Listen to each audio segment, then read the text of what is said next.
Okay, देखो यार अपना हेलो हेलो हेलो अभी क्या है न्यू स्कीम के अंदर accounts and advance accounts merge हो गया, right. There is one single paper. तो पहले अकाउंट्स 100 का था, ग्रुप 1 का पेपर 1, और ग्रुप 2 का पेपर 1 मतलब पेपर 5 एडवांस अकाउंट 100 नंबर का था। दोनों मिला के 200 नंबर हुआ।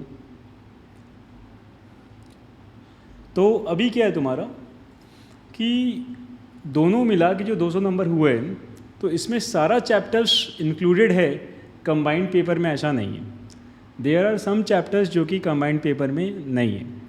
मतलब कि अकाउंट्स का जो सिलेबस है वो पहले से थोड़ा कम हुआ है। क्या नहीं है? जैसे banking is not there, NBFC is not there, फिर तुम्हारा जो डिजुलेशन ऑफ पार्टनरशिप है वो फाउंडेशन में शिफ्ट हो गया, रिडेम्पशन ऑफ डिवेंचर फाउंडेशन में शिफ्ट हो गया, सिंगल एंट्री फाउंडेशन में शिफ्ट हो गया, राइट। अमलगमेशन का अलग से चैप्टर नहीं है, एएस के अंदर इंक्लूडेड है। तो उन सब चीज़ों को एएस से देखना होगा कि एएस में कितना डेप्थ है, right. So there are certain things which need to be explored. Plus accounts का पेपर में पहली बार 30 नंबर का एमसीक्यू है, तो 70 का सब्जेक्टिव पेपर होगा, 30 का एमसीक्यू पेपर होगा। एमसीक्यू पेपर में नेगेटिव नहीं है, राइट। तो तुम समझो कि 30 में 30 अगर अपना एमसीक्यू आ गया तो you need only 10 marks to pass, अगर हम वैसे बात करें तो। और हम इन जनरल बात करें तो क्योंकि एमसीक्यू भी है और अकाउंट्स अपने आप में प्रैक्टिकल पेपर होते हैं, तो इट्स अ गुड अपॉर्चुनिटी कि अपने अच्छा स्कोर करें।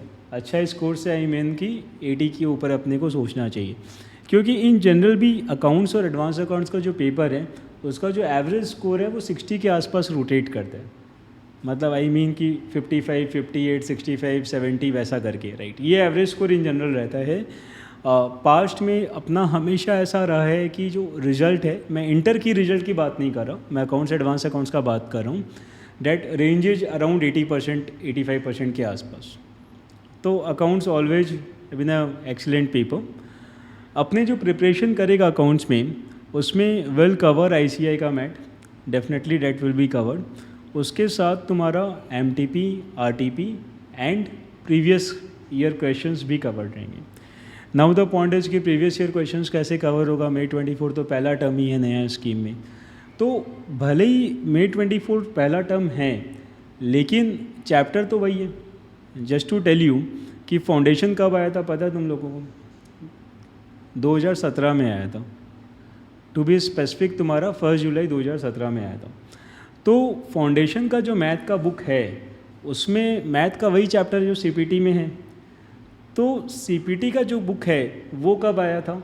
वो आया था नवंबर 2006 में।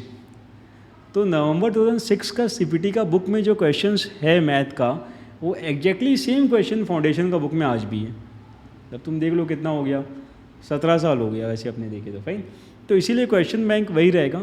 एमटीपी आरटीपी भी अपने जो एग्जिस्टिंग एमटीपी आरटीपी है वो सारा कवर करेंगे। इंस्टीट्यूट के से जो भी नया नया सामान जब भी आएगा वो अपने उस टाइम पे कवर कर लेगा। What you need to do preparation point of view से मैं बात करूँ तो, अपने क्लास में जो भी सम्स कर रहा है वो तो अपने को करना ही है। इसको छोड़ के मैथ में जितना भी सम्स है, राइट, मतलब तुम समझो कि जितना भी सेम कैटेगरी ऑफ सम्स है that will cover in class, and उसका रिपीटेटिव सम्स मैथ में रहेगा, वो तुम लोग को घर में प्रैक्टिस करना है। एंड वो सारे सम्स का सॉल्यूशन ऐप में अपडेटेड रहेगा, ठीक है। तो you will know the concept, same type का सम प्रैक्टिस किया हुआ रहेगा, बस उसके जैसा similar questions you have to practice और सॉल्यूशन दिया। ये काम अपने को रेगुलर बेसिस पे करना रहेगा।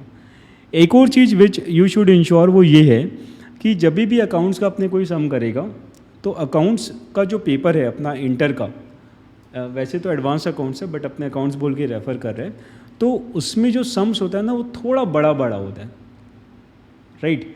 बड़ा बड़ा मतलब तुम समझो कि जैसे तुम लोग फाइनल अकाउंट्स किया होगा 11, 12 में या बीकॉम में या फाउंडेशन में, नॉन प्रॉफिट ऑर्गेनाइजेशन किया होगा, तो उसका सम लंबा नहीं होता था थोड़ा सा, राइट। तो वैसे ही इंटर में भी जो सम्स है ना अकाउंट थोड़ा लंबा होता है। अब लंबा सम में क्या है, तुम लोग को याद करो बचपन में जब तुम लोगों का फाइनल अकाउंट का सम बनाता था लंबा वाला, तो उसमें कहीं ना कहीं कोई गलती तो हो ही जाता था, है ना। जनरली ऐसा होता था, बैलेंस शीट नहीं मिला, क्यों? क्योंकि ये वाला एडजस्टमेंट गलत हो गया। तो अपना आदत क्या है कि जब भी कोई गलती होता है अपने देखते हैं क्या गलती हुआ, अपने वहाँ मार्क करते हैं गलती हुआ और अपने आगे बढ़ जाते हैं। This is what we do. ये काम अपने को स्ट्रिक्टली नहीं करना, राइट, कोई भी सब्जेक्ट में नहीं करना। अगर अपना गलती हो रहा है तो अपने को देखना है कहाँ गलती हुआ, उसके बाद अपने को वो सेम सम वापस से करना है। तुम बोलोगे यार वापस से सेम कम करेगा तो वापस से आधा घंटा चला जाएगा मेरा, राइट, एकदम जाएगा, बट डैट इज़ रिक्वायर्ड। भाई अपने को अगर मानो कि आम का पेड़ लगाना है तो अपने उसमें 1 टंकी पानी आज ही दे देंगे तो थोड़ी आम उग जाएगा, it take time, it's a process. तो इसीलिए अपने को वो सम वापस से करना है। अगर अपने वापस वो सेम सम को करते हैं और वो 100% राइट हो जाता है तब तो ठीक है, लेकिन वापस अगर कोई भी गलती हो गया, कोई भी जरा सा भी, देन वापस से करना है। ये समझ में आ रहा है एकदम क्लियरली, राइट। तो ये करने के बाद तुम्हारा डे 1 पे पहला रिवीजन होगा, एंड ऐसा करके अपने को उस सम को नहीं भी तो कम से कम 5 बार अपने को प्रैक्टिस करना है अलग अलग टाइम पे, तो अपने को बहुत अच्छा वाला कॉन्फिडेंस आ जाएगा। एंड ये करना पड़ेगा, इसमें कोई ऑप्शन नहीं है, ठीक है। Well taking test time to time after completion of 2-3 chapters, and बाकी जब सब कुछ ख़त्म हो जाएगा उसके बाद भी। ये अपना सिलेबस का ओवरव्यू है एडवांस अकाउंट्स का अंडर न्यू स्कीम। सो देखो, दिस इज़ द कंटेंट। तो तुम लोग यहाँ पे ये चैप्टर 1 तो ऐसी ज्ञान वाला है, इसको छोड़ दो। चैप्टर नंबर 2 जो है वो फिनेंशियल स्टेटमेंट्स के ऊपर अगेन थोड़ा सा ज्ञान है कि कैसे अपने बनाते हैं फाइनेंशियल स्टेटमेंट को। मेन तुम्हारा शुरू होता है चैप्टर 3 से, जहाँ पे एएस आता है, ठीक है। अब एएस क्या होता है ना, अकाउंटिंग स्टैंडर्ड क्या होता है। अपने अकाउंट्स जब भी पढ़े हैं तो अपने अकाउंट्स कैसे पढ़ते हैं, अपने को पता रहता है कि अगर ये ट्रांजैक्शन है तो इसका क्या एंट्री करना है, this is what we do, right, और अपने उस हिसाब से एंट्री कर लेते हैं। लेकिन किस चीज़ का अकाउंटिंग कैसे होगा, कौन सा आइटम पीएल में जाएगा, कौन सा आइटम बैलेंस शीट में जाएगा, राइट, किसका प्रोविज़न क्रिएट करना है, ये सारा बात कौन डिसाइड करता है। तो ये सारा बात जो है ये आईसीएआई डिसाइड करते हैं। आईसीएआई में कौन डिसाइड करता है, तो आईसीएआई का अलग से अकाउंटिंग स्टैंडर्ड बोर्ड है, राइट। तो होता क्या है कि वो जो बोर्ड है, अब उसमें मेंबर कौन है, तो उसमें जो मेंबर्स हैं वो इलेक्टेड चार्टर्ड अकाउंटेंट्स हैं और कुछ नॉमिनेटेड मेंबर्स हैं जो कि सब्जेक्ट एक्सपर्ट है इस मैटर में, वो लोग एएस बनाते हैं। तो क्या इंडिया में हर कंपनी एएस फॉलो करता है? नहीं, ऐसा नहीं है। 2 तरह के अकाउंटिंग स्टैंडर्ड चलते हैं अपने यहाँ पे, एक होता है एएस और एक होता है इंड एस, IND-AS। तो जितनी भी बड़ी एंटिटी होती है वो सब फॉलो करते हैं इंड एस, क्योंकि इंड एस जो है वो ग्लोबल अकाउंटिंग स्टैंडर्ड्स जैसा है। और जितनी भी छोटी कंपनी हैं या फिर पार्टनरशिप फर्म है या सोल प्रोप्राइटरशिप है, वो सारे फॉलो करते हैं एएस, राइट। तो एक major chunk of population follow करता है एएस, और जितनी भी बड़ी कंपनीज है वो फॉलो करती है इंड एस। डिटेल्स में अभी अपने नहीं जा रहे, जब एएस करेंगे तब जाएंगे।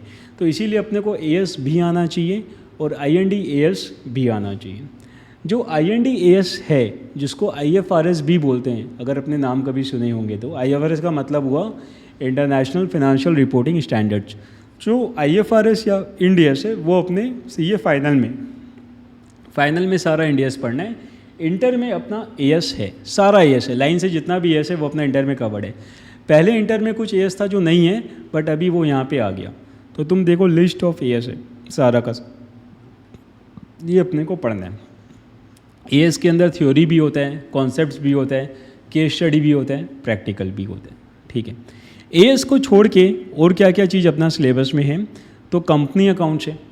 अब कंपनी अकाउंट का शेड्यूल 3 क्या होता है, ये कंपनी अकाउंट का तुम्हारा पीएल बैलेंस शीट है।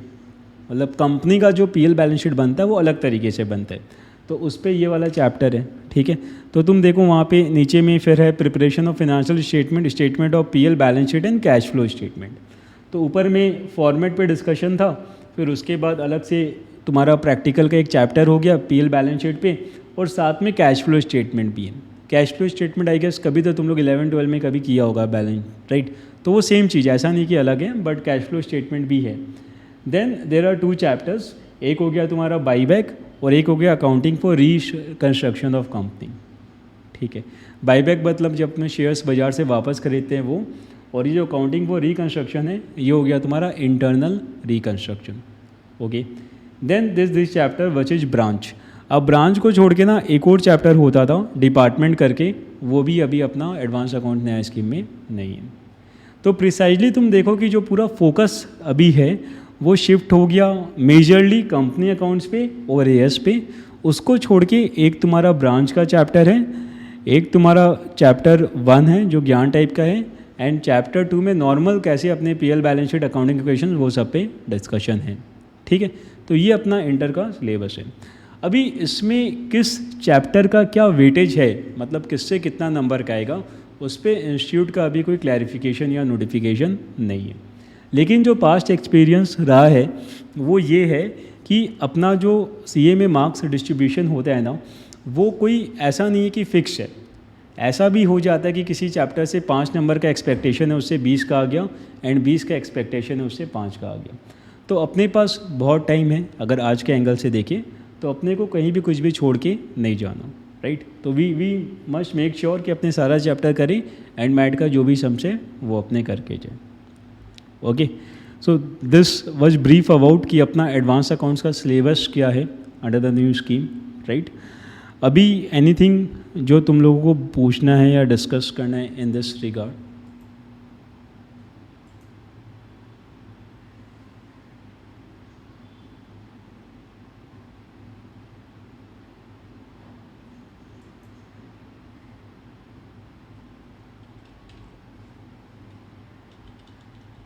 बोलो बोलो, सब ठीक है?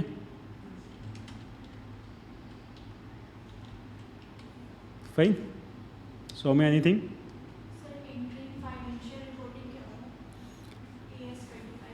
AS25 क्या होता है कि अपने को 2 तरह का फिनेंशियल रिपोर्टिंग होता है। एक होता है ईयर एंड पे, एक होता है साल के बीच में करते हैं, तो वो तुम्हारा इंटरिम हो गया। ठीक है, सब सही है, फाइन, गुड। अभी विल स्टार्ट विथ तुम्हारा accounting for reconstruction of company. ठीक है, अच्छा, coming to your study mat for this new scheme. तो ऐसा है कि स्टडी मैट पे वर्किंग इज ऑन, क्योंकि पूरा चेंज हो गया, राइट। पहले जो था 2 अलग अलग मैट था, तो अभी वो मर्ज हो गया, कुछ चैप्टर है कुछ नहीं है, कहीं कहीं चैप्टर का कंटेंट में अंदर में चेंजेस है थोड़ा सा, कहीं कुछ एडिशन है, कहीं कुछ डिलीशन है। So that work is on, so it will take some time approx. जैसे आज 19 जुलाई है, तो अगस्त का फर्स्ट वीक में वी आर एक्सपेक्टिंग कि अपना स्टडी मैट आ जाएगा। ठीक है, जब तक वो नहीं आता तब तक जो भी अपने चैप्टर्स करेंगे that will manage with the PDF। ठीक है, तब तक उससे काम चलाते हैं, उसके बाद फिर वो अपना वो आ जाएगा। Great, Satyadev, Ritvik, all good?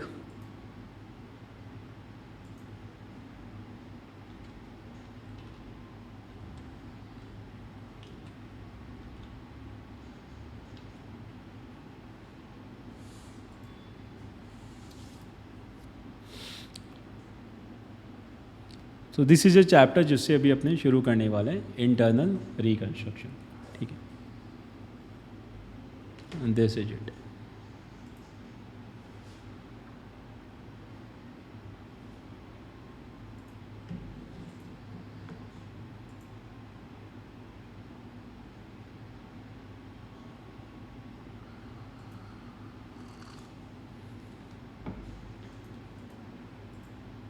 देखो,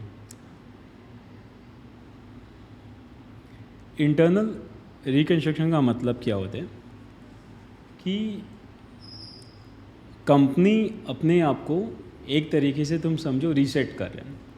जैसे मानो कि अपना फ़ोन है, ओवर द टाइम नहीं होता, बहुत बार फ़ोन अपना ज़्यादा हैंग करने लग जाता है, स्लो हो जाता है, राइट, प्रोग्राम्स रन नहीं करते, तो अपने बहुत बहुत थक हार के लास्ट में क्या करते हैं, फैक्ट्री रीसेट, सब कुछ उड़ा दो, वापस नया से शुरू करते हैं।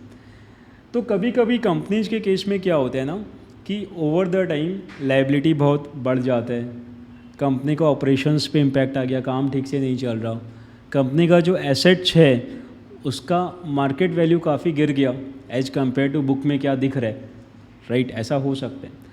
तो डेट इज़ द टाइम कि अपने पास दो ऑप्शन हैं भाई। दो ऑप्शन क्या है, क्या तो भाग लो या भाग लो। भाग लो मतलब कंपनी बंद कर दो, रन अभी, दुकान बंद, अभी धंधा ही नहीं करना। एंड दूसरा क्या है, भाग लो यानी पार्टिसिपेट। तो पार्टिसिपेशन का मतलब क्या हुआ कि अपने एसेट्स को रीवैल्यू करते। जैसे मानो तुम्हारे पास मशीन है 10 लाख का, बट आज के दिन उसका वैल्यू 6 लाख का है, तो अपने मशीन का वैल्यू 6 लाख पे कर दिया। अपना इन्वेस्टमेंट किया हुआ है 20 लाख, लेकिन आज के दिन उसका 15 लाख का ही वैल्यू है, राइट, तो अपने उसको 15 पे ले आया। तो जब अपने ये सारे एडजस्टमेंट्स करेगा, अपना एसेट्स को वापस से अपने रीअलाइन करेगा, उसको रीवैल्यू करेगा, तो ये कंपनी को नुकसान हो रहा है ना यहाँ पे।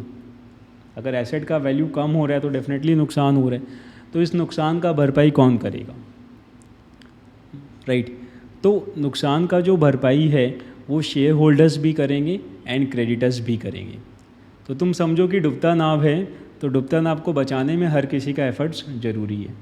तो क्रेडिटर्स क्या करेंगे, अभी क्रेडिटर्स को अगर 10 लाख रुपया का पेमेंट करना है तो हम क्रेडिटर्स को बुलाएंगे, बोलेंगे भाई देखो कंपनी का हालत ख़राब है, तो क्या तो अपने बिज़नेस बंद कर दें।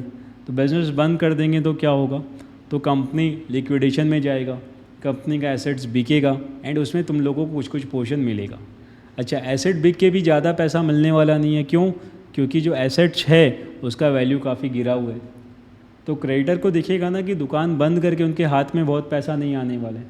तो दूसरा ऑप्शन क्या है, दूसरा ऑप्शन ये है कि अपने बिजनेस करते हैं, अपने सारा एसेट्स को रीवैल्यू करते हैं, जो भी नुकसान है उसको अकाउंट फॉर करते हैं एंड हर कोई थोड़ा थोड़ा इसमें कट लेते हैं। तो क्रेडिटर का अगर 10 लाख रुपया है तो अपने उसको बोले कि भाई एक काम कर, तुम 5 लाख का शेयर्स ले ले, 3 लाख रुपया छोड़ दे और 2 लाख रुपया तेरा उधारी बचेगा। तो हुआ क्या, जो क्रेडिटर 10 लाख का था वो भी 2 लाख पे आ गया एंड हमने उसको 5 लाख का शेयर्स दे दिया। 3 लाख उन्होंने छोड़ दिया।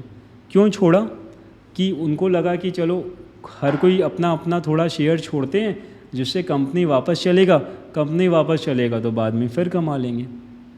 Getting it.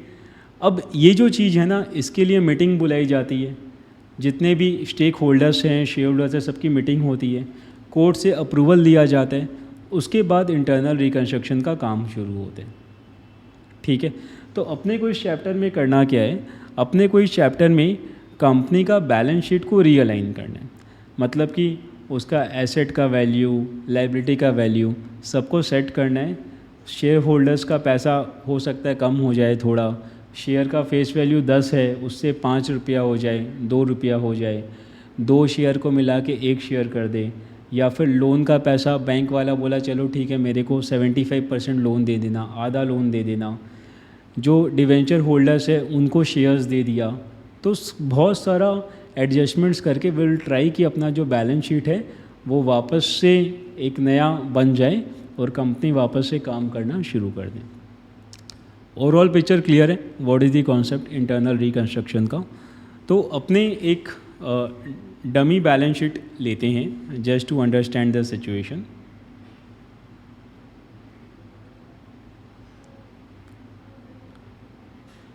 Coming to the copy, you can have single line वाला कॉपी, एग्ज़ाम में वही चलता है। तो जैसे शेयर कैपिटल है 5,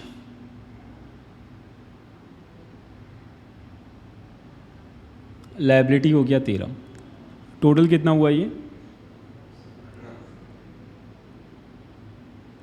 18।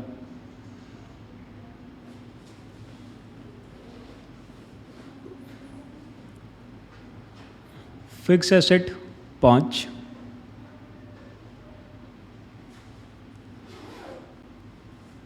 करंट एसेट 7, ये 18 है, ये हो गया 6। ठीक है, so can you tell me कि ये जो पीएल राइट साइड में लिखा हुआ है इसका मतलब क्या हुआ।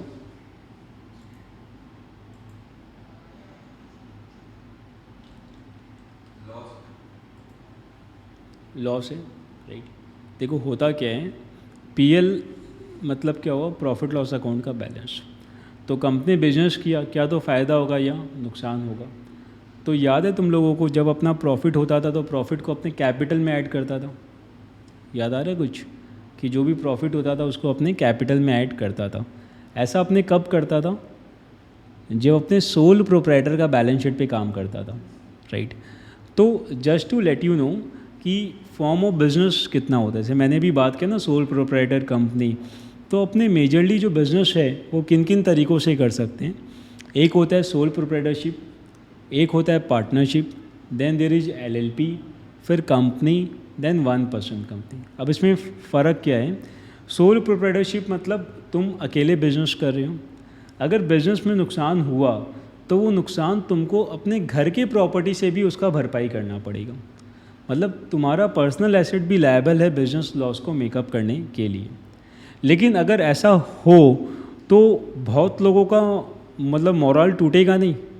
तुम सोचो कि कोई बंदा अभी नया नया CA क्लियर किया एंड उसका मन हुआ कि यार चल जॉब वॉब नहीं करते हैं, कोई स्टार्टअप करते हैं, कोई नया काम शुरू करते हैं। अभी वो नया काम शुरू किया एंड उसमें भारी नुकसान हो गया, तो जो बैंक वाला है या जो भी लेंडर्स है वो घर पे आ गए कि भाई पैसा दो। लेकिन वर्सेस अगर ऐसा हो कि बिज़नेस लॉस बिजनेस तक ही रहे, कोई घर पे नहीं आए, तो लोगों का मॉरल और हाई होगा बिज़नेस करने का। तो इसीलिए 1% कंपनी का कॉन्सेप्ट आया कि एक बंदा खुद अपना कंपनी चला के काम कर सकता है, उसमें बिज़नेस लॉस बिजनेस तक रहेगा, घर से नहीं देना होगा। तो इसीलिए एक आदमी जहाँ काम करता है वहाँ दो तरह का बिजनेस है, एक है सोल प्रोप्राइटरशिप, एक है 1% कंपनी। जहाँ पे दो या ज़्यादा लोग काम करते हैं वहाँ पे 1 is partnership, 1 is LLP। LLP का मतलब क्या हुआ, limited liability partnership.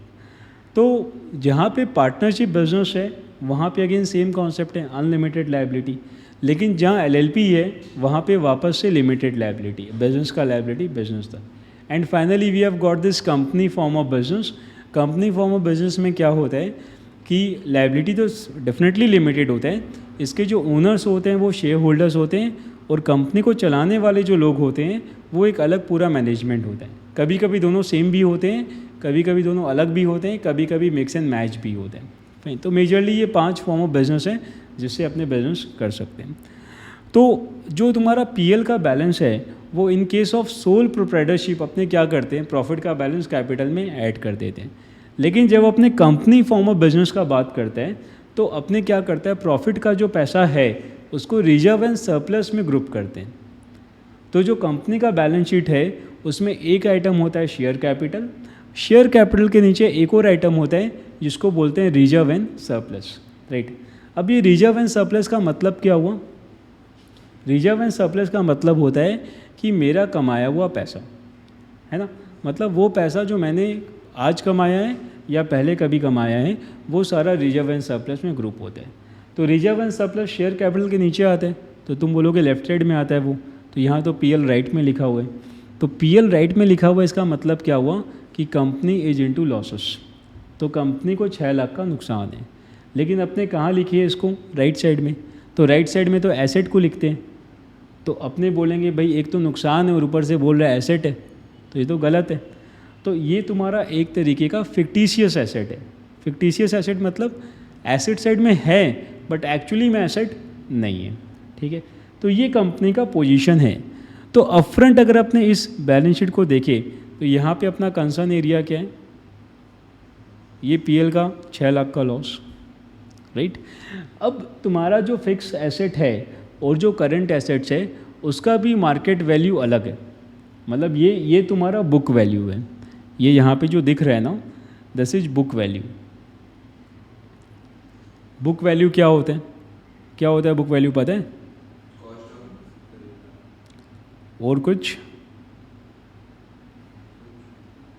What is book value,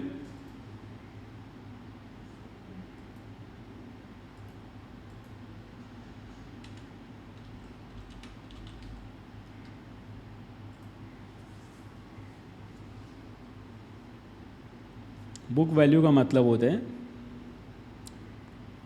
cost minus total depreciation till date, ठीक है। अगर कोई एसेट को 2020 में ख़रीदा 1 लाख में, तो ये हो गया कॉस्ट। अब इसमें डेप्रिसिएशन हर साल अगर 10 10 10 करके हो रहे हैं, तो अभी इसका वैल्यू कितना हुआ 70, तो ये हो गया इसका बुक वैल्यू। ठीक है, तो ये तुम्हारा क्या एसेट का बुक वैल्यू है। क्या बुक वैल्यू है 5 और 7। लेकिन ये तो बुक वैल्यू है, बुक वैल्यू मतलब अपना cost minus depreciation, market value में डेफर। तो इसका जो मार्केट वैल्यू है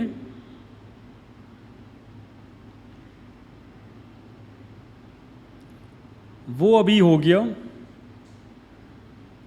4 लाख और यहाँ पे हो गया 3 लाख। तो पहले अपना बैलेंस शीट में एसेट था कितने का बताओ। बैलेंस शीट में एसेट था कितने का टोटल 18 लाख का, दिख रहा है ना 18 लाख का। बट एक्चुअली में अपने पास एसेट्स कितने का है,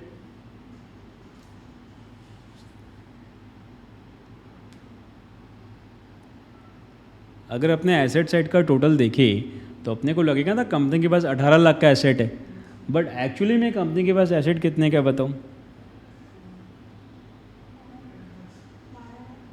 नहीं नहीं,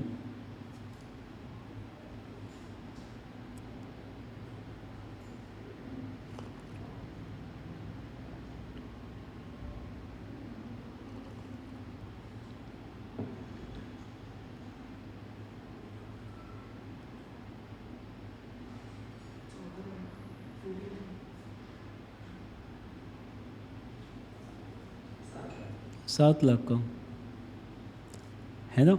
ये 6 लाख तो एसेट है ही नहीं, जो पीएल का डेबिट बैलेंस है वो तो एसेट है ही नहीं। जो फिक्स एसेट है वो 4 लाख का है, जो करंट एसेट है वो 3 लाख का है। तो अपने पास एसेट तो 7 लाख का ही है। तो तुम सोचो जो 18 था वो भी 7 हो जाएगा अगर अपने नया बैलेंस शीट बनाएगा तो, राइट। तो ये 7 लाख हो जाएगा, मतलब यहाँ पे जो शेयर होल्डर्स है with the name share capital and ये जो लायबिलिटी है, इनको कुछ तो सेक्रीफाइस करना होगा, तभी तो बात आगे बढ़ेगा, राइट। तो अपने क्या करते हैं, सब आपस में मीटिंग वीटिंग करके कोर्ट का ऑर्डर के बाद इट वाज डिसाइडेड कि जो अपना फिक्स एसेट है वो 5 का है।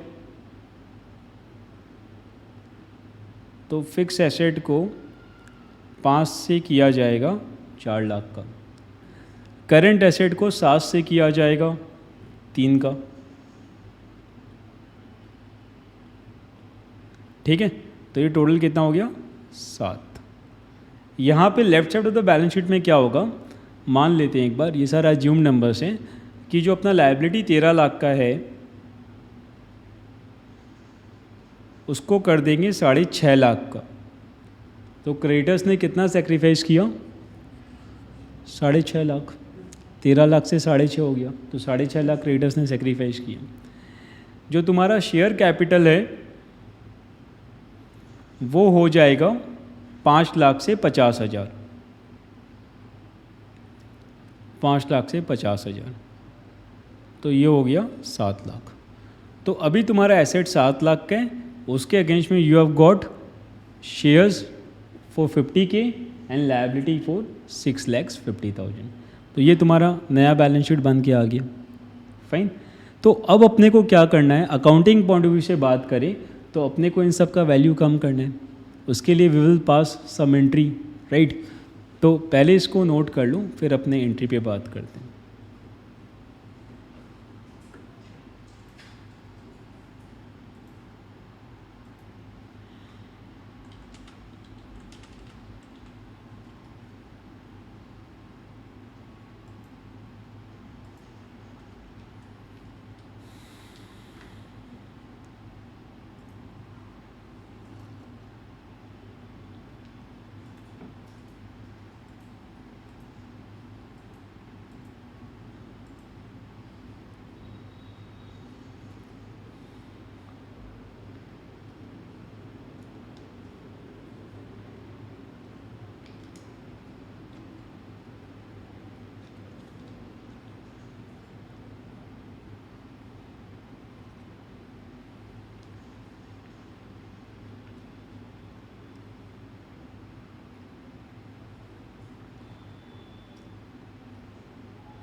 हो गया ये?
Done.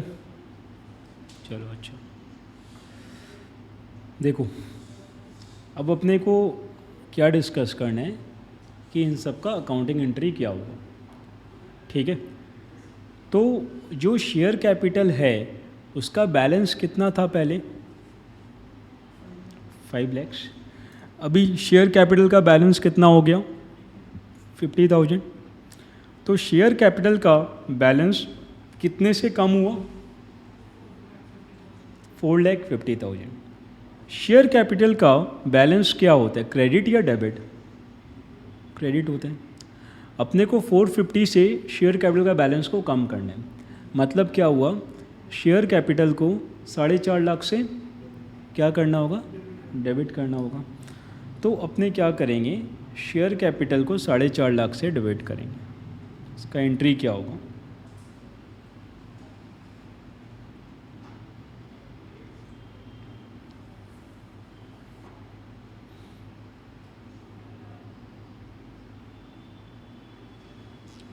Share capital account debit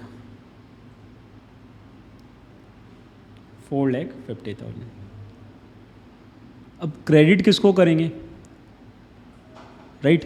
तो तुम लोग देखना, तुम लोग को अच्छे से समझ में आएगा। तुम लोग कभी शादी में गए हो? गए हो। तो शादी में जो क्या बोलते हैं, मतलब जो लड़के लड़की के मम्मी पापा तो नहीं, मम्मी के पास ना जनरली तुम देखना एक अलग से थैला होता है, उसमें सारा रुपया का हिसाब रहता है। ऐसा कभी देखा है? अलग से एक पैकेट होता है, राइट? उसमें तो शादी का जो भी खर्चा होता है वो उसी पैकेट में आता है, उसी से निकलता है। एंड कोई लिफाफा आया तो भी वो उसी में चल जाता है। और फिर at the end of the day रात को बैठ के अपने हिसाब लगाते हैं कि वो दूर वाली चाची कितना रुपया दे के गई और अपना इसमें कितना खर्चा हुआ, राइट? तो कभी भी कोई भी ऐसा होता है कि देयर अ कॉमन थिंग, तो अपने एक कॉमन अकाउंट से वो सारा चीज़ करते हैं जिससे कि we can track those things. तो यहाँ पे अपने शेयर कैपिटल का बैलेंस को कम तो कर दिया, जो काउंटर एंट्री है ना वो अपने वही थैला में करेंगे। तो थैला ईयर मीन्स अपने किस में करेंगे, देयर इज सेपरेट अकाउंट जिसका नाम है कैपिटल रिकंस्ट्रक्शन अकाउंट। तो अपने जो भी एंट्री है वो कैपिटल रिकंस्ट्रक्शन अकाउंट से पास करेंगे, या इसको खाली रिकंस्ट्रक्शन अकाउंट भी बोल सकते हैं। तो ये हो जाएगा 2 कैपिटल रिकंस्ट्रक्शन अकाउंट, फिर 2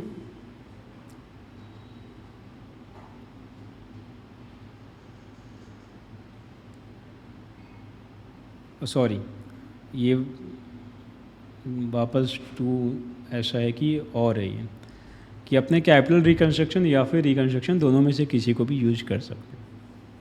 ठीक है, एंट्री बहुत सिंपल है, कैपिटल को कम करना था, डेबिट कर दिया, और हमने फिर कैपिटल रिकन्स्ट्रक्शन अकाउंट को अपने क्रेडिट कर दिया। ठीक है, अभी बताओ शेयर कैपिटल के बाद कौन सा आइटम है जिसका वैल्यू कम हुआ था? याद आ रहा है कुछ? लायबिलिटी। लायबिलिटी का वैल्यू 13 लाख से कितना हो गया?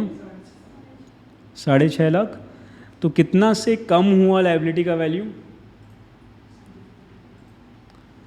लायबिलिटी का वैल्यू कितना से कम हुआ? 6.5 लाख से। 13 minus 6.5।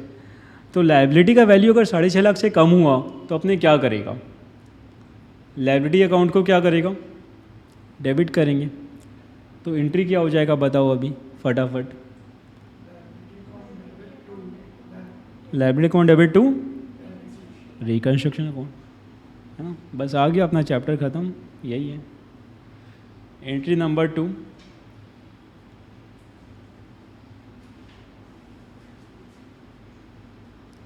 Liability account debit to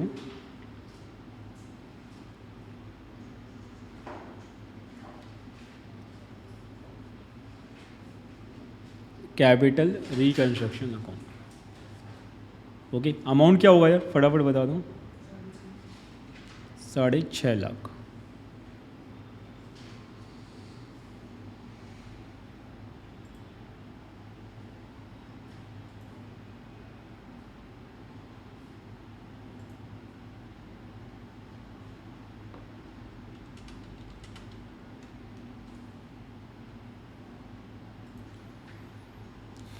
asset side में फिक्स एसेट का वैल्यू कम हुआ, कितना कम हुआ? 5 से 4। करेंट एसेट का वैल्यू कम हुआ, कितना कम हुआ? वो हो गया 7 से 3। तो फिक्स एसेट का वैल्यू 1 लाख से कम हुआ, करेंट एसेट का वैल्यू 4 लाख से कम हुआ। पीएल का बैलेंस पूरा ही उड़ा दो, कोई काम का ही नहीं है, राइट? तो एसेट साइड का बैलेंस कम करना है तो अपने सारा को क्या करेगा? क्रेडिट करेगा, राइट? एंड डेबिट किसको करेगा? कैपिटल रिकन्स्ट्रक्शन अकाउंट को। सही है। तो entry number 3,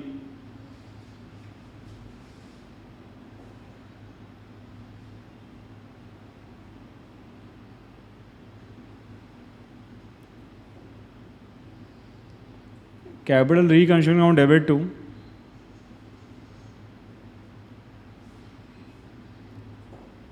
fixed asset. Amount बताओ? 1 लाख। 1 ना, 1 से कम हुए।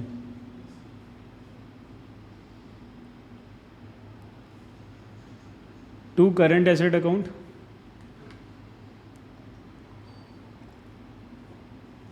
7 से 3 हो गया, 4 से कम हुआ। 2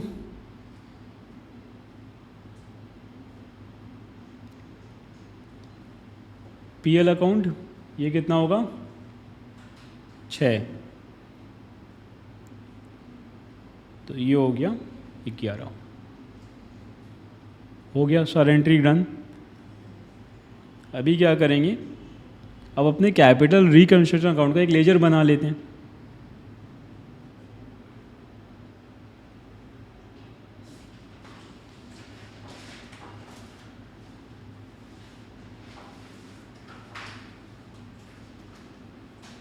ठीक है, देखो अभी एंट्री क्या होगा इसका? 2 fix assets 1 lakh, 2 current assets 4 lakh, 2 PL 6,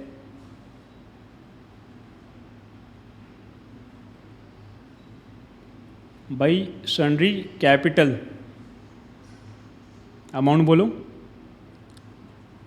4.5 by liability 6.5। ये 11, ये हो गया 11। ये तो मैच हो गया। मैच नहीं होता तो अगर मैच नहीं होता तो क्या होता, तो इसका जो भी बैलेंस है उसको अपने CR में ट्रांसफ़र कर देते हैं। CR बोले तो कैपिटल रिजर्व। ठीक है, ग्रेट। अब अपने क्या करेगा, well draft a new balance sheet.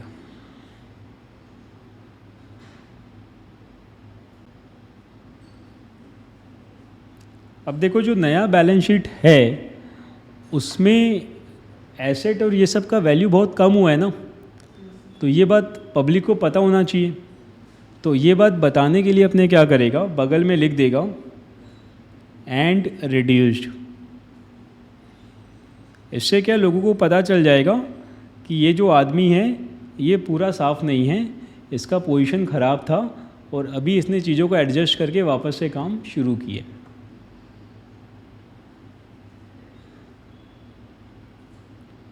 Fix asset कितना होगा, 4 lakh. Current assets 3। Share capital कितना था, 50।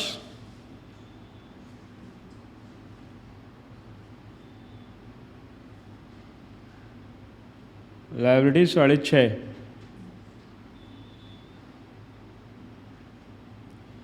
ये हो गया 7।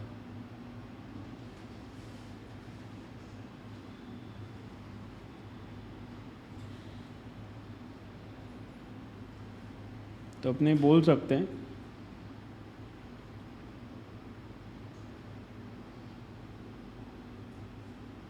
Internal reconstruction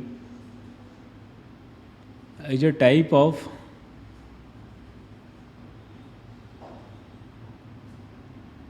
reconstruction of assets, liabilities and share capital।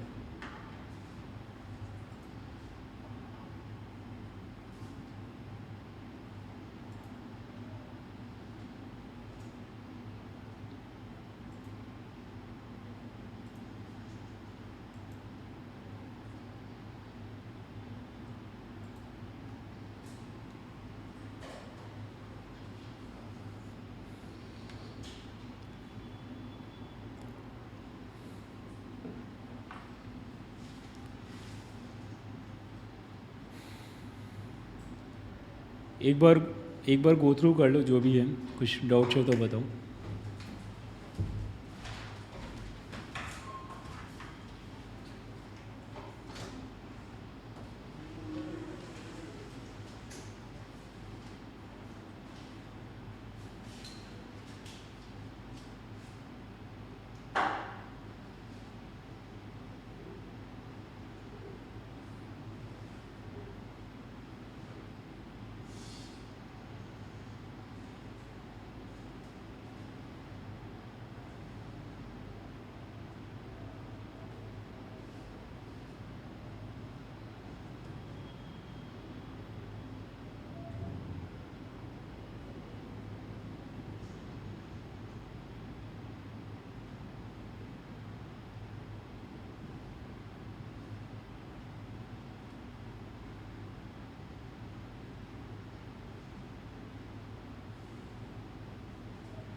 ठीक है यहाँ तक? Okay Saumya, all good? Advance accounts easy है ना? अभी तक तो लग रहा है। चलो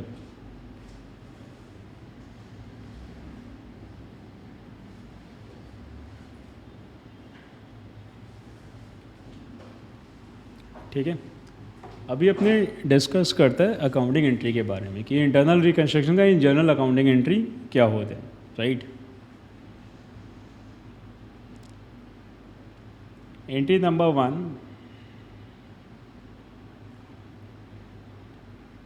फॉर रिडक्शन ऑफ एसेट्स। बताओ भाई क्या एंट्री होगा?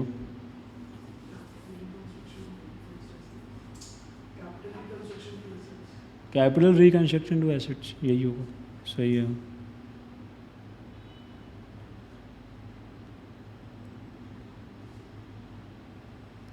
Capital reconstruction account debit to asset account. Narration लिखना बहुत ज़रूरी, बीइंग एसेट्स रिड्यूस्ड। हाँ, एक तुम लोगों को कंसेशन ज़रूर है कि नरेशन बीइंग से स्टार्ट नहीं करोगे तो भी चलेगा। Note,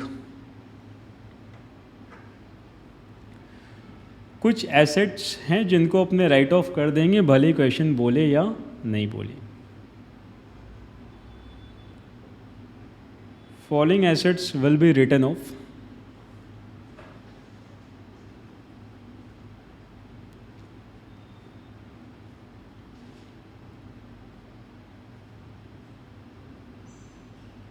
even if the question is silent. ऐसे कौन कौन से एसेट्स हैं? नंबर 1 गुडविल, है ना? अब क्या ही गुडविल बचा, यहाँ तो अपने बाज़ार में आ गए ना अभी तो। Patent, copyright. Number 3 preliminary expense, जो शुरू में लगता है कंपनी फॉर्मेशन के टाइम पे।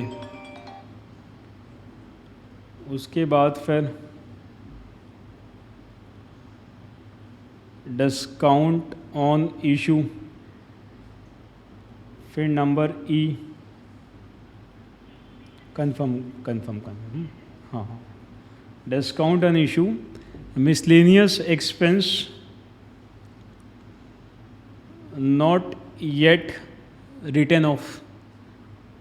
इसको कभी कभी डेफर्ड रेवेन्यू एक्सपेंस भी बोलते हैं।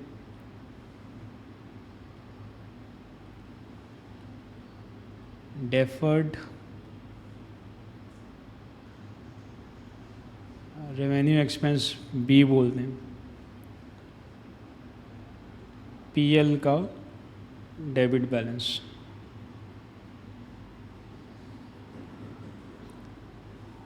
ये था फॉर रिडक्शन ऑफ एसेट्स, ठीक है। अच्छा, अब अपने क्या करेगा, लायबिलिटी का वैल्यू कम करते हैं। So number 2, for reduction in value of liability. Liability का वैल्यू कम करने के लिए क्या एंट्री पास होगा बताओ? Liability account debit to capital reconstruction. बढ़िया, अपने इस चैप्टर में ना ये कैपिटल रिकंस्ट्रक्शन को सीआर बोल देते हैं, अपना एनर्जी सेव हो जाएगा थोड़ा। Liability account debit to capital reconstruction account.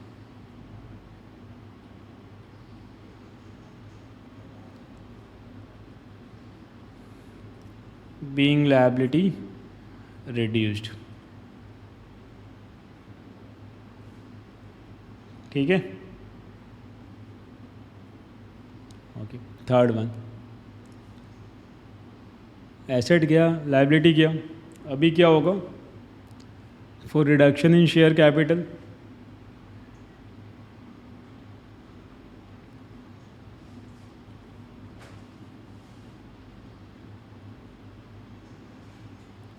For reduction in share capital. अभी शेयर कैपिटल में जो रिडक्शन है वो अलग अलग टाइप का हो सकता है। एक होता है reduction in paid up value. Reduction in paid up value का मतलब क्या हुआ? तुम लोगों को पता है फेस वैल्यू होता है कुछ, राइट?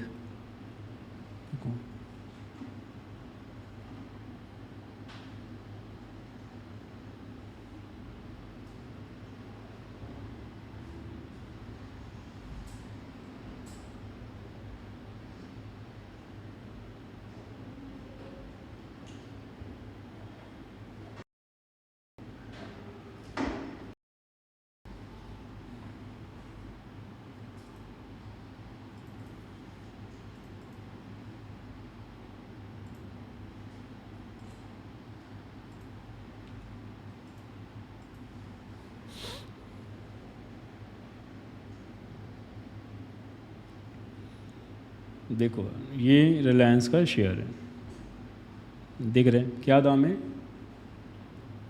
2841। ये हो गया है शेयर का मार्केट वैल्यू, कि अगर अपने को रिलायंस का मालिक बनना है तो अपने को 2840 खर्चा करना है। 2840 खर्चा करके तुम रिलायंस का ऑफिस में जाके बोल सकते हो कि हम रिलायंस का मालिक है, राइट? अब इस शेयर का तुम देखो यहाँ पे फेस वैल्यू है, देख रहे हैं 10 रुपया, है ना? तो फेस वैल्यू का मतलब क्या है? तो फेस वैल्यू का मतलब ये है कि खुदा ना खास्ता अगर कल के दिन कभी ऐसा होता है कि कंपनी को अपना काम बंद करना पड़ता है और तुम्हारा शेयर पे 10 रुपया की जगह 8 रुपया ही अगर दिया हुआ है तो कंपनी तुमसे 2 रुपया और मांग लेगा, राइट?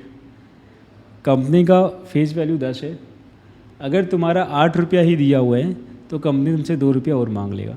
तुम बोलोगे क्या बेवकूफ़ वाला बात कर रहे हैं, यहाँ शेयर मिल रहा है 2840 में तो 8 रुपया कैसे दिया हुआ होगा? तो ये चीज़ ही बेवकूफ़ वाला है। पहले के टाइम पे, बहुत पहले के टाइम पे, कितना पहले, pre Harshad Mehta era, right? वहाँ पे तुम्हारा शेयर्स मिलता था फेस वैल्यू में, मतलब 10 रुपया का फेस वैल्यू का शेयर 10 रुपया में मिलता था। अभी तो ऐसा होता ही नहीं है। अभी कोई भी नया शेयर्स आता है तो उसका अगर फेस वैल्यू 10 रुपया है तो वो 300, 400, 500, 700, 800 वैसा लिस्ट होता है। तो अभी इन सब चीज़ों का कोई रेलिवेंस नहीं है, राइट? लेकिन स्टिल समझने के लिए ये तुम्हारा फेस वैल्यू 10 है, ठीक है? और अगर हमने 10 रुपया दे दिया, मतलब हमने 10 का 10 दे दिया तो अपने बोलेंगे शेयर्स आर फुल्ली पेड। अगर हमने 10 नहीं दिया, हमने 8 दिया तो अपने बोलेंगे 8 रुपया पेड अप है। तो reduction in paid up value का मतलब क्या हुआ कि तुम्हारा 10 रुपया पूरा दिया हुआ है लेकिन अभी 10 को कम करके 8 कर देते हैं कि तुम्हारा पेड अप वैल्यू 8 हो गया, 2 रुपया और देना होगा फिर। गेटिंग ये बात समझ में आ रहा है?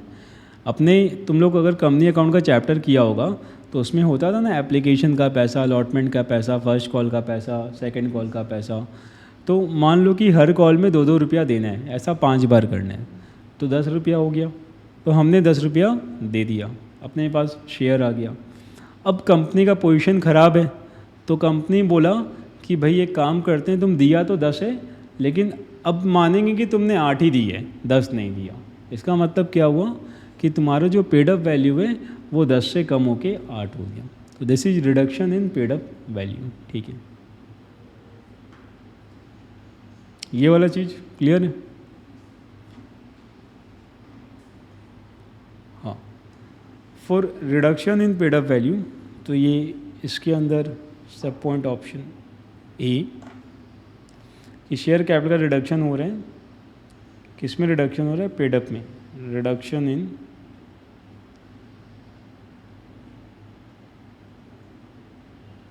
Paid up value only. Entry क्या होगा बताओ?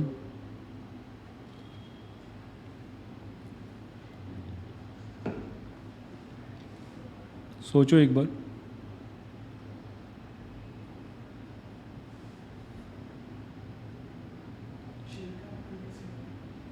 Perfect, share capital to share, same entry, right? तो यहाँ पे एंट्री हो जाएगा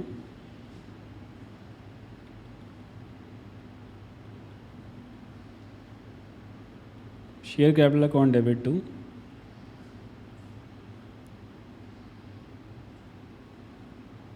capital reconstruction account.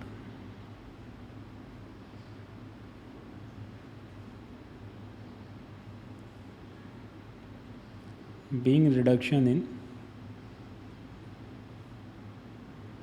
paid up value.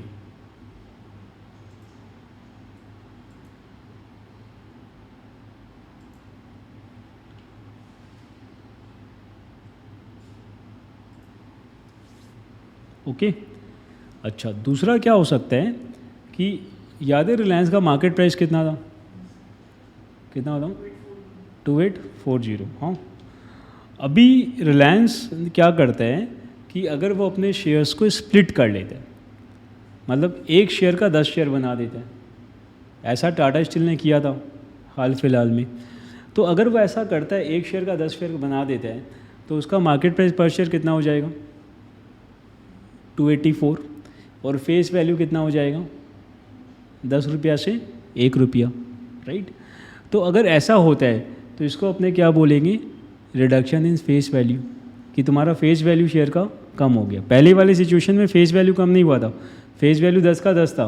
It just तुम्हारा 10 दिया हुआ था, अब हम बोल रहे नहीं 10 दिया हुआ नहीं था, 8 दिया हुआ था, 2 रुपया और लेकर आओ. अभी क्या कर रहे हैं? अपने फेस वैल्यू कम कर रहे हैं शेयर का, राइट. तो शेयर्स का दाम पहले फेस वैल्यू 10 था, अभी अपने इसको 1 कर रहे हैं. शेयर्स का टोटल अमाउंट उतना ही है, लेकिन फेस वैल्यू चेंज हो रहा है. तो इसमें क्या होगा? लिखो reduction in face value.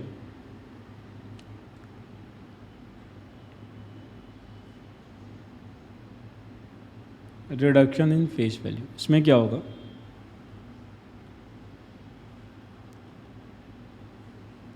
Share capital old account debit. Old मतलब ब्रैकेट में 10 लिख देंगे अगर फेस वैल्यू पहले का 10 था. To share capital new account, तो यहाँ ब्रैकेट में 1 लिख देंगे, ठीक है. Being reduction in face value. अब आ जाओ ऑप्शन सी में. अगर दोनों में ही चेंज हो रहा है तो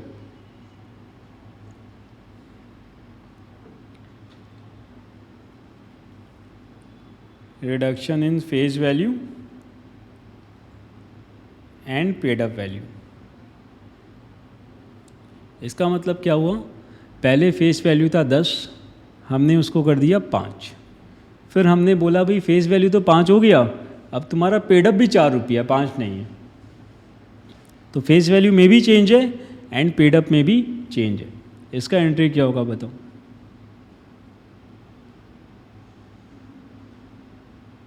अगर दोनों में चेंज है तो एंट्री क्या होगा?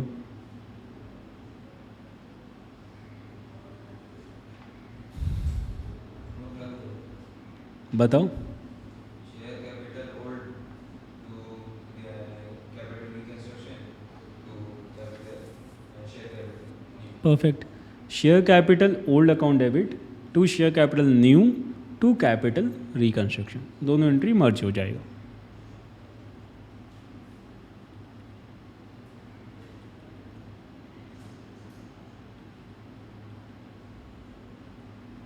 शेयर स्प्लिट होने का वैल्यू तो शेयर दाम तो एक ही रहता है, मैंने पर वैल्यू नहीं बोला पूरा.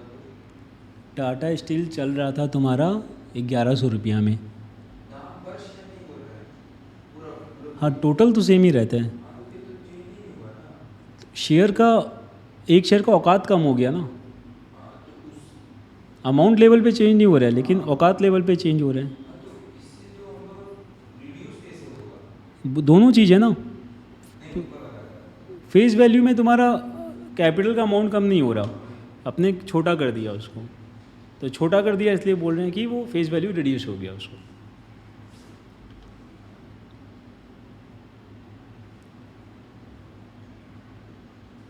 टाटा मोटर्स का दाम बढ़ेगा कल, नया प्लांट सेट कर रहे हैं. निकाल भी तो अच्छा रहा है. अभी हैरियर निकाल रहा है, सफर टू कैपिटल रिकंस्ट्रक्शन अकाउंट।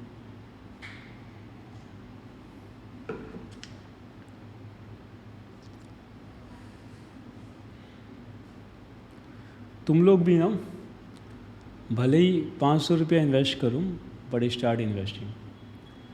मैं इसलिए बोल रहा हूँ कि जब तक रुपया नहीं लगा होगा तब तक फील नहीं आएगा, राइट।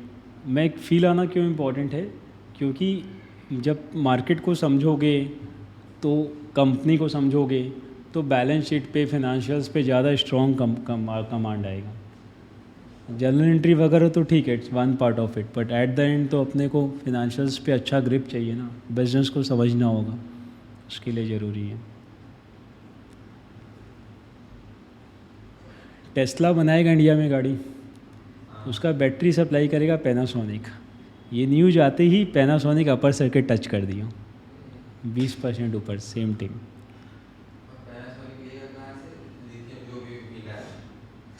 अच्छा, वहाँ से लेगा, सही है। Being reduction in face value and paid up value.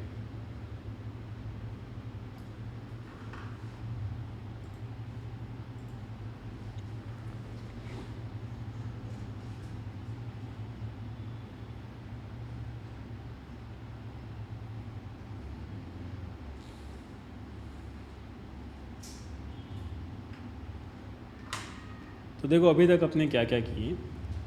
अपने अगर अपना एसेट का वैल्यू कम होता है तो अपने एंट्री पास करेंगे CR टू एसेट। लायबिलिटी का वैल्यू कम होता है तो liability to CR। Share capital का पेड अप वैल्यू अगर कम होता है तो share capital to CR। Share capital का अगर फेस वैल्यू कम होता है तो share capital old to share capital new, और दोनों ही होता है तो share capital old to share capital new to CR। ठीक है, यही एंट्री अभी तक अपने पास की।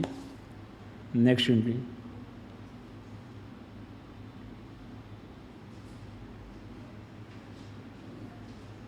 Number 4 payment of expense.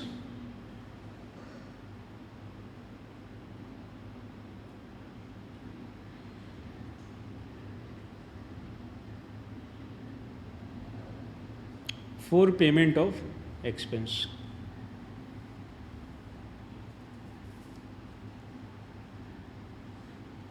ठीक है, अब एक चीज़ बताओ कि अगर अपने पेमेंट कर रहे हैं, पैसा जा रहा है घर से, अच्छा पैसा कभी भी घर से गया हो तो अपने क्या करेगा, बैंक अकाउंट को क्रेडिट करेगा। डेबिट किसको करेगा?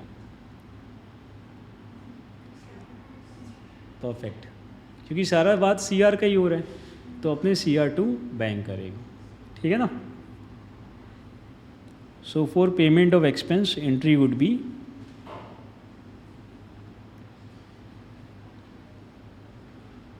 Capital reconstruction account debit to bank account.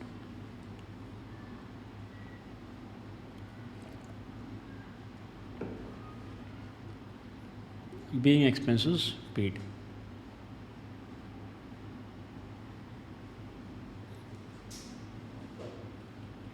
यहाँ पे कुछ additional points.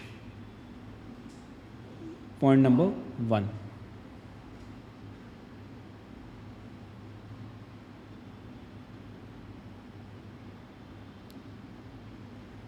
same entry is passed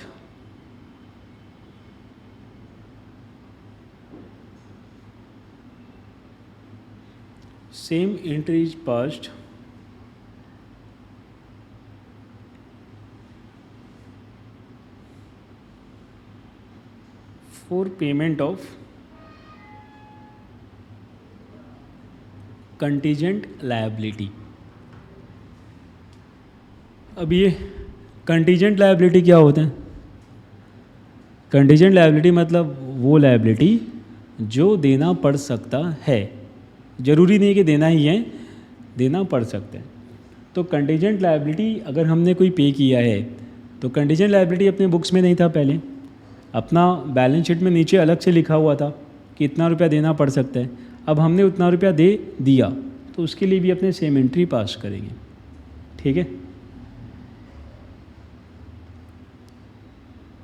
9 होता क्या एक्चुअल ट्रीटमेंट कंटीजेंट लायबिलिटी का?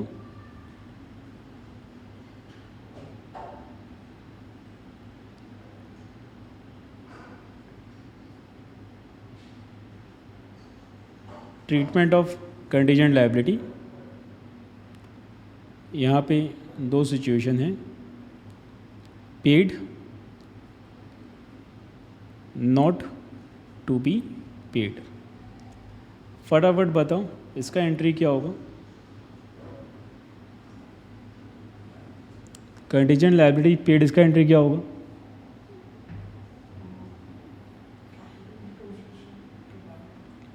Perfect, CR to bank.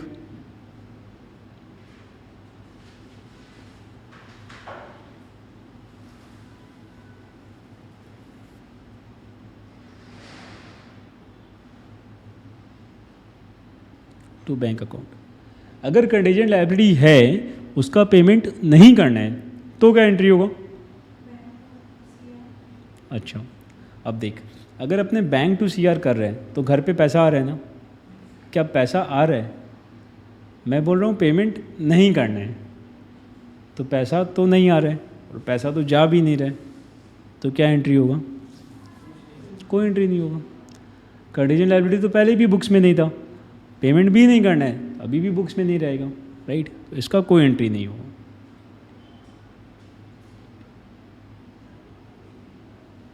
No entry. Third one,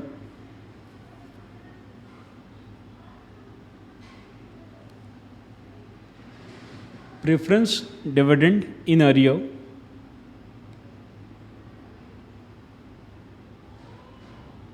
and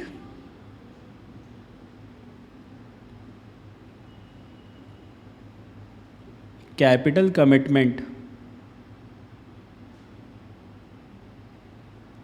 are contingent liability. These are examples of contingent liability.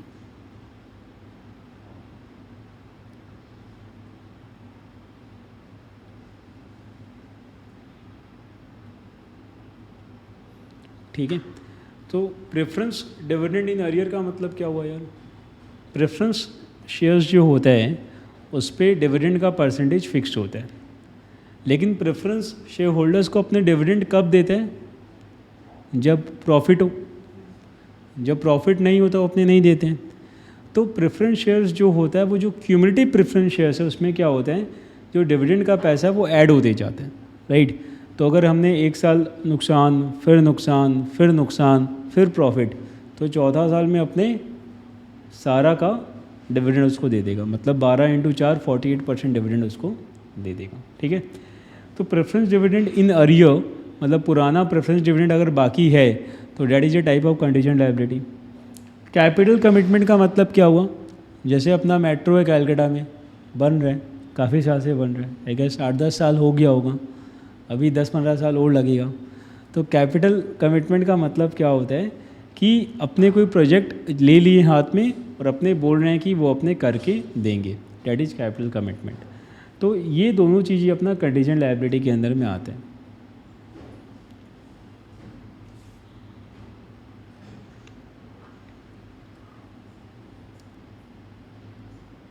तो ये कितना number point था? 4। नेक्स्ट पॉइंट नंबर 5,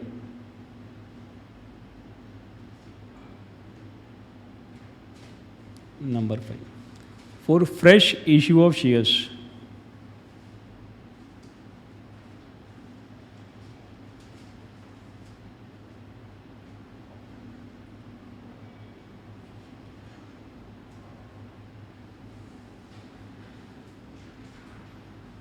क्या होगा बताओ?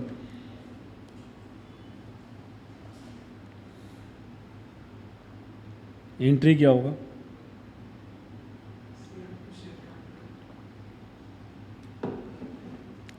CR2? नहीं नहीं नहीं, for fresh issue of shares.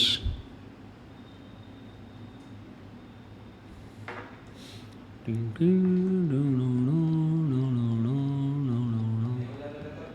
To CR होगा और CR टू इक्विटी बोल सौम्या, फाइनल आंसर।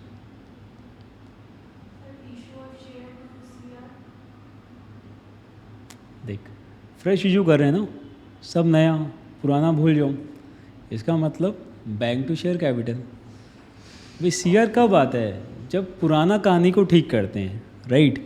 अपने तो फ्रेश इशू कर रहे हैं, तो फ्रेश इशू कर रहे हैं मतलब पैसा आया, शेयर्स गया, तो जो नॉर्मल एंट्री होता है bank to share capital.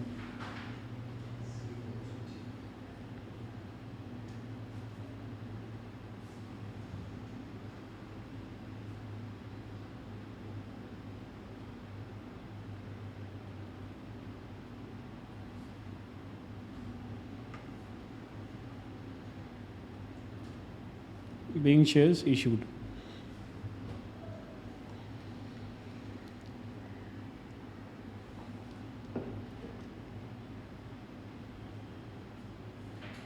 Number 6, CR का बैलेंस कहाँ ट्रांसफ़र होता है? सीआर में कौन सा सीआर? कैपिटल रिजर्व, ठीक है।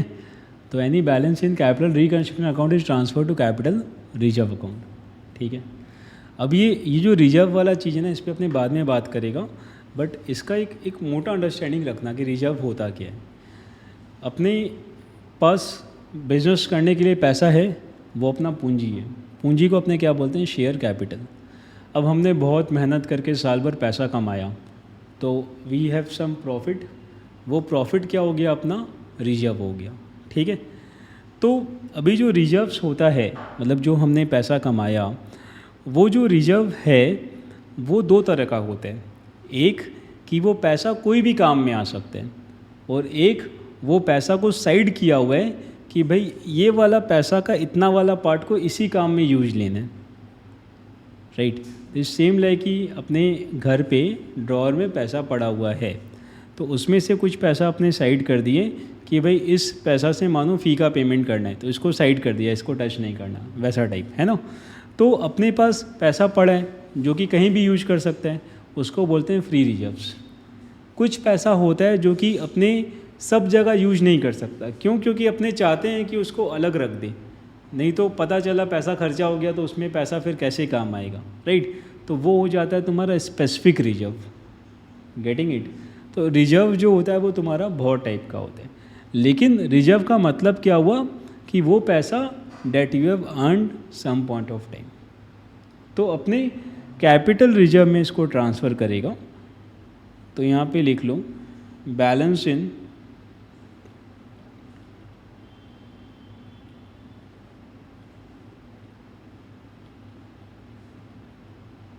Capital reconstruction account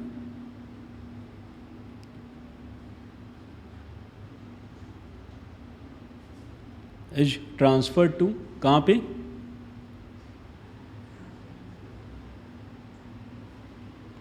capital reserve account. Number 7,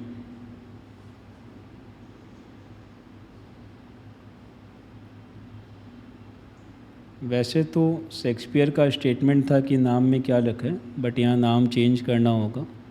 name of the company changed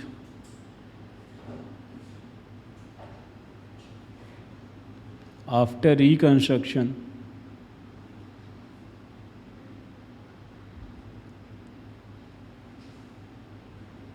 and the suffix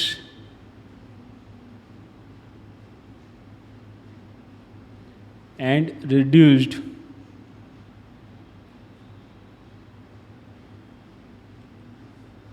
is added to it.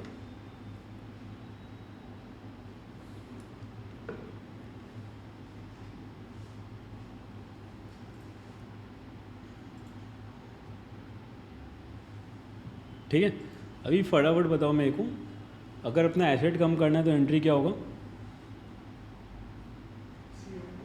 CR to asset.